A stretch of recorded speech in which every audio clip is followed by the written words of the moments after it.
I'm going to give you my interpretation of cheap living. I may not be the champ, but I'm sure I'm in the top 5. My daily living expenses, living in a moderately sized city in the United States, are less than $10 a day. This includes utilities, entertainment, taxes, insurance, and even an occasional beer. I'm unemployed right now, but when I was working, I had to work 82 minutes a day, 5 days a week, to pay all my living expenses. The rest was pure profit. As a formula for retiring, for every day I worked, I could save enough to plan on taking 8 days off towards retirement. Cheap, expensive? Let's start with water.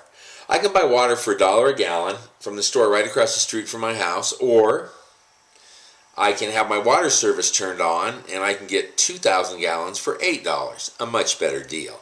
My problem is I don't use $2,000 a month. So I bought a 250-gallon freshwater storage tank, and I'll turn my water on for a month. I'll use it all I want, plus fill my tank. And then I don't have to turn, and then shut my water off. Then I don't have to turn my water back on again for like 3 months.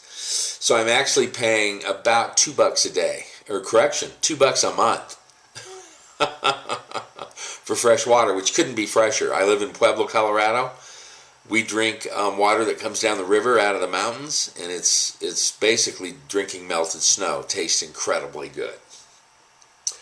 Now, about running my freezer. I only run my freezer about an hour and a half a day, because I don't use a refrigerator.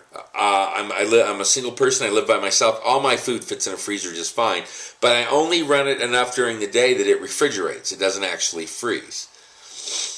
For heating, I use small electric heaters and indoor propane heaters, which I've been using for over 20 years safely. Of course, I still have a carbon monoxide detector just in case it malfunctions, but I'm confident using that as a way to heat my house like I have been for some time. During a mild winter like we've had this year, this is 2012, I only use 1 tank of propane per month. That puts my total heating costs for the winter at under $200. During the summer, I spend less than 50 cents a day on cooling because my house is totally surrounded by trees and never gets any sun in the summer.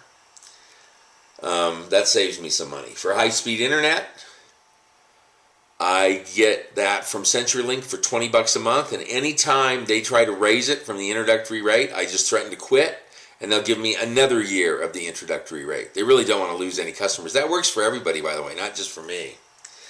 For telephone service, I use Skype, so for $30 a year, I get unlimited inbound and